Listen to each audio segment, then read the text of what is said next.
নমস্কার বন্ধুরা, কাকলি রান্নাঘর উইথ ভিলেজ ফুডে সবাইকে স্বাগত জানিয়ে আজকে আমি আপনাদের সাথে শেয়ার করব সকলের প্রিয় এবং খুব জনপ্রিয় একটি রেসিপি সরষে ইলিশ। বন্ধুরা, আজকে তো আমি সরষে ইলিশ বানাবো, তার সাথেই কিন্তু এই ইলিশ মাছের মাথা দিয়ে বাঁধাকপির ঘন্টও বানাবো। আপনারা হয়তো এই রেসিপিটা সবাই বানাতে পারেন, তবে সবচেয়ে সহজ পদ্ধতিতে এবং কম সময়ে কিভাবে গুছিয়ে গাছিয়ে রান্না করতে হয় সব কিছুই কিন্তু আমি আজকে আপনাদের সাথে শেয়ার করব। আপনারা প্লিজ আজকের রেসিপিটা প্রথম থেকে শেষ পর্যন্ত দেখতে থাকুন। আশা করছি আজকের রেসিপি দেখতে আপনাদের খুবই ভালো লাগবে।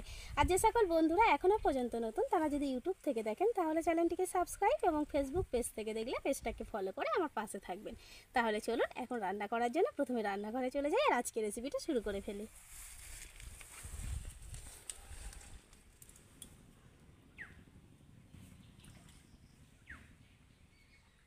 প্রথমেই আমি ইলিশ মাছটাকে কেটে নেব। আর দেখুন আজকের মাছটা কিন্তু একদম টাটকা রয়েছে আর মোটামুটি বড়ই রয়েছে।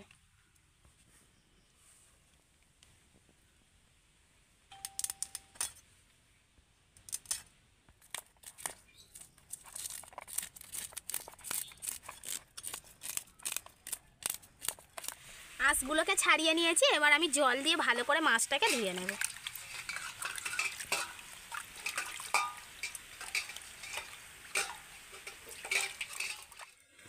এবার আমি মাছটাকে কেটে নেব।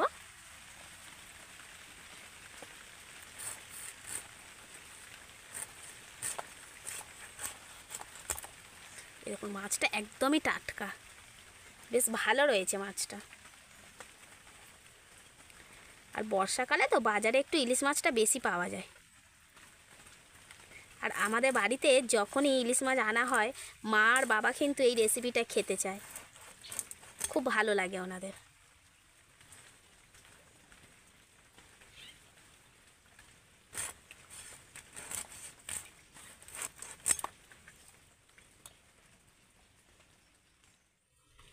মাছটা তো আমি কেটে নিয়েছি, এবার বাকি কাটাকুটির কাজগুলোও কিন্তু আমি এবার সেরে নেব। এখন আমি বাঁধাকপিটাকেও কেটে নেব, আর আগে একটু জল দিয়ে ধুয়ে নিয়েছি বাঁধাকপিটা। একদম পুরু রয়েছে।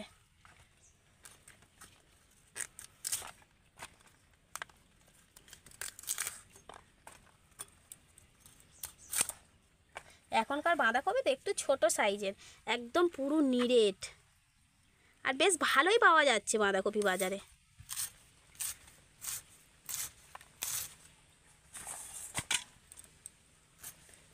একদম সরু সরু করে কেটে নেব। মা থাকলে একটু সুবিধা হতো, হাতে হাতে কাজগুলো গুছিয়ে দিত, কিন্তু বাবুর জন্য আসতে পারছে না। এত কাদা হয়েছে আমাদের বাড়ি থেকে রান্নাঘরে আসার পথটা, সেজন্য ওকে নিয়েও আসা যাচ্ছে না, আবার ওকে রেখে তো আসা যাবেই না। গাছে কয়েকটা বেগুন ছিল, বেগুনগুলোকেও আমি বাঁধাকপির সাথে দিয়ে দেব।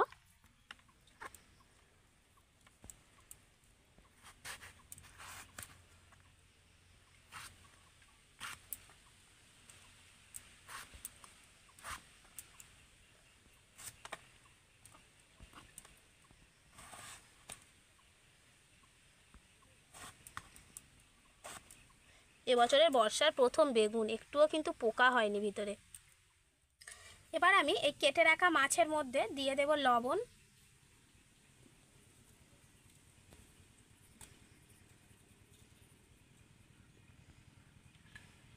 দেব হলুদ গুঁড়ো,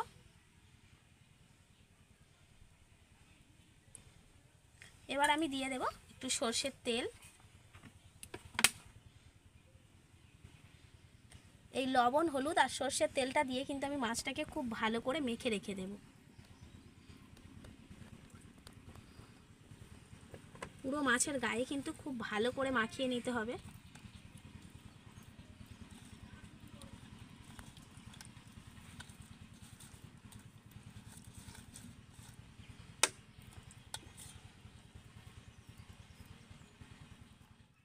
উনান জেলে নিয়েছি। প্রথমে আমি বাঁধাকপিটা রান্না করে নেব, তার জন্য প্রথমে আমি একটা মশলা করে নেব। শুকনো কড়াইতে ভেজে নেব। দুটো নিয়েছি শুকনো লঙ্কা আর গোটা গরম মশলা, আর নিয়েছি গোটা জিরে। এগুলোকে হালকা করে কড়াইতে ভেজে নেব। এবার আমি কড়াইতে দিয়ে দেব সর্ষের তেল।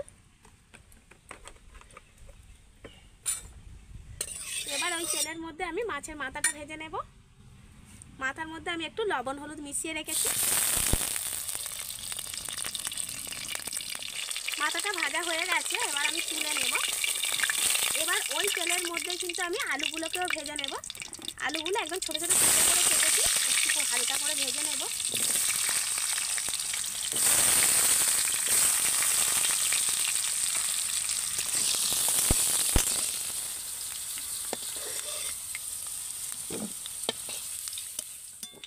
ওই তেলের মধ্যেই আমি দিয়ে দেবো একটা তেজপাতা, একটা শুকনো লঙ্কা আর 5 ফোড়ন। এবার আমি দিয়ে দেব টমেটো কুচি আর দেব আদা বাটা। এগুলোকে তেলের সাথে ভালো করে ভেজে নেব। এবার আমি একে একে গুঁড়ো মশলাগুলো দিয়ে দেব। প্রথমেই দিয়ে দেব হলুদ গুঁড়ো, দেব লঙ্কার গুঁড়ো আর দিয়ে দেব লবণ। সব কিছু কিন্তু আপনারা নিশ্চয়ই নিজেদের পরিমাণ মতো দিয়ে দেবেন। আর দিয়ে দেব ধনে গুঁড়ো। এবার আমি মশলাগুলো ভালো করে একটু নেড়ে নেব। মশলাগুলো ভালো করে কষিয়ে নিয়েছি। এবার আমি কেটে রাখা বাঁধাকপি আর বেগুনটা দিয়ে দেব।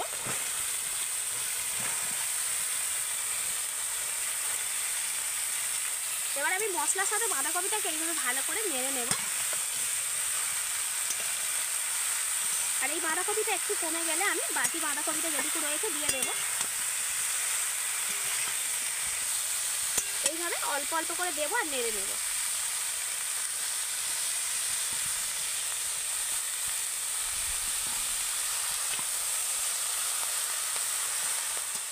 বাঁধাকপিটা আমি মশলার সাথে ভালো করে নেড়ে নিয়েছি। এবার ভেজে রাখা আলুটাও কিন্তু আমি দিয়ে দেব। আবারও একটু এইভাবে নেড়ে নেব।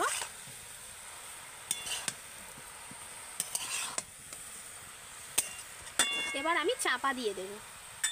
আর এইভাবে কয়েকবার চাপা দিয়ে দিয়ে আমি কিন্তু চাপাটা খুলে নেড়ে নেব। এইভাবে বাঁধাকপি আর আলুটাকে সেদ্ধ করে নেব। বাঁধাকপিটা যতক্ষণে হচ্ছে আমি ঠিক ততক্ষণে কিন্তু বাটার কাজটা করে নেব। এখানে আমি যে ভাজা মশলাটা ভেজে রেখেছিলাম সেটাকে গুঁড়ো করে নিয়েছি।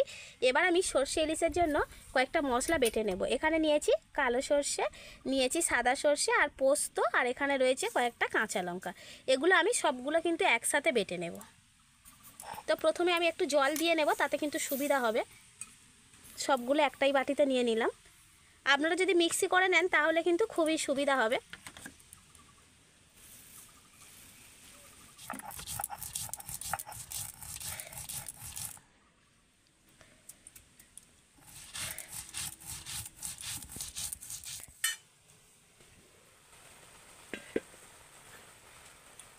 বাঁধাকপি আর আলুটা কিন্তু খুব ভালোভাবে সেদ্ধ হয়ে গেছে সব কিছু।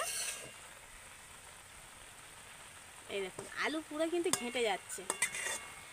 এবার আমি যে মশলাটা গুঁড়ো করে রেখেছিলাম মশলাটা দিয়ে দেব। আর দিয়ে দেবো একটু চিনি। আর যে মাছের মাথাটা ভেজে রেখেছিলাম মাছের মাথাটাও দিয়ে দেব। মাছের মাথাটা দিয়ে কিন্তু আমি একটু করে এইভাবে ভেঙে দেব খুন্তির সাহায্যে।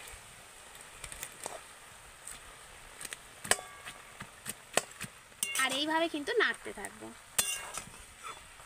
মাছের মাথাটা দেওয়ার পরেও কিন্তু কিছুক্ষণ রান্না করে নিতে হবে এইভাবে নেড়ে চেড়ে, তবেই কিন্তু এই ঘন্টটা খেতে ভালো লাগবে।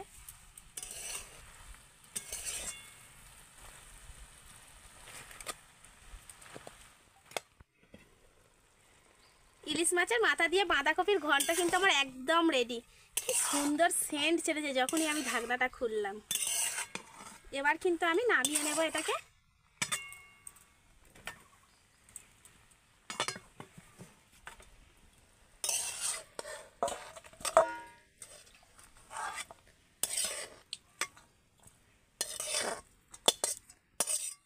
যেহেতু আমি সর্ষে ইলিশ বানাবো সেজন্য কিন্তু সর্ষের মিশ্রণটাই খুবই মেন। এই সর্ষেটাকে কিন্তু আমি শিলনোড়ায় বেটে নিয়েছি আর এরকম কিন্তু গাঢ় হয়ে রয়েছে। এবার আমি একটা বড় বাটি করে কিছুটা জল নিয়েছি, জলের মধ্যে সর্ষেটাকে দিয়ে দেব।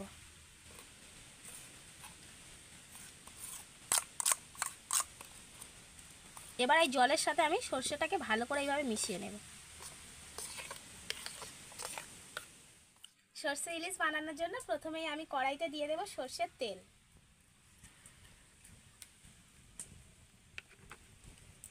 এবার ওই তেলের মধ্যেই আমি দিয়ে দেব হলুদ গুঁড়ো, অল্প হলুদ গুঁড়ো দেব। তবে তেলটা হালকা গরম হলে হলুদ গুঁড়োটা দিয়ে দিতে হবে। তেলটা কিন্তু খুব বেশি গরম থাকলে হলুদ গুঁড়োটা দেওয়া যাবে না। তেল যদি খুব গরম হয়ে যায় না তাহলে হলুদ গুঁড়োটা কিন্তু পুড়ে যাবে। এরকম হালকা গরম তেলের মধ্যে দিয়ে দিতে হবে। এবারে আমি যে সর্ষের মিশ্রণটা জলের মধ্যে গুলে রেখেছিলাম সেটাকে ছাঁকনির সাহায্যে ছেঁকে দেব।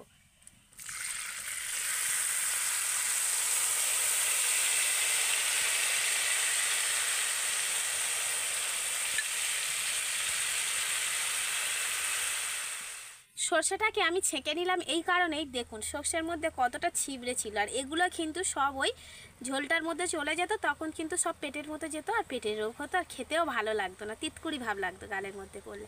সেজন্য অবশ্যই করে কিন্তু আপনারা সর্ষেটাকে এইভাবে ছেঁকে নেবেন। এবার আমি একটু নেড়ে দেব। এবার আমি এখানে দিয়ে দেব একটু লবণ, পরিমাণ মতোই কিন্তু আমি লবণটা দিয়ে দেব। আগে কিন্তু মাছের সাথেও লবণ মেশানো আছে, সেই মতো লবণটা দিয়ে দিতে হবে। আবারও একটু নেড়ে আমি ফুটিয়ে নেব। দেখুন ঝোলটা কিন্তু ফুটছে। এবার আমি এখানে কয়েকটা চিড়ে রাখা কাঁচা লঙ্কা দিয়ে দেব। বাটার সময়ও আমি লঙ্কা দিয়েছিলাম কাঁচা লঙ্কা, আবারও কয়েকটা কিন্তু কাঁচা লঙ্কা দিয়ে দিলাম। আপনারা নিজেদের স্বাদ মতো ঝালটা দিয়ে দেবেন। এবার আমি যে মাছটাকে আগে থেকে ম্যারিনেট করে রেখেছিলাম লবণ হলুদ আর সর্ষের তেল মাখিয়ে, সেই মাছগুলো একে একে আমি এই ঝোলটার মধ্যে দিয়ে দেব। আর এই কাঁচা মাছটা দিয়ে কিন্তু কিছুক্ষণ ফুটিয়ে নিতে হবে।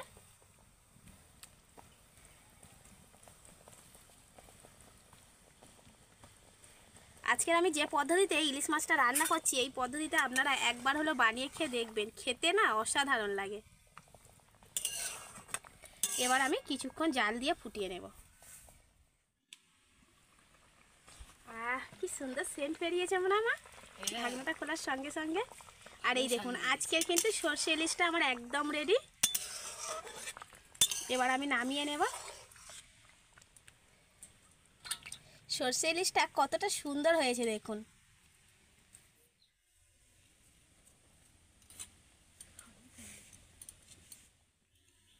মায়ের কিন্তু দুটোই খুব পছন্দের রান্না, সেজন্য আজকের মা খুব খুশি হয়ে চলে এসেছে রান্না করে খাওয়ার জন্য। মাই কিন্তু আজকের বলেছিল এই দুটো রান্না করতে। বাঁধাকপি মাথার ঘন্ট খুব ভালো লাগছে, ঘন্টটা ভালো হয়েছে। হ্যাঁ, মাছের মাথা দিয়ে ঘন্ট হয়েছে, ইলিশ মাছের মাথা পড়েছে বলেই ভালো লেগেছে। ভালো লেগেছে। আগে আগে কি হতো বলুন তো, আমাদের এদিকে সিজন ছাড়া বাঁধাকপি পাওয়াই যেত না, কোথাও দেখা যেত না কোনো বাজারে। এখন দেখছি কিন্তু বাজারে সবসময় বাঁধাকপি মোটামুটি কম বেশি পাওয়া যাচ্ছে।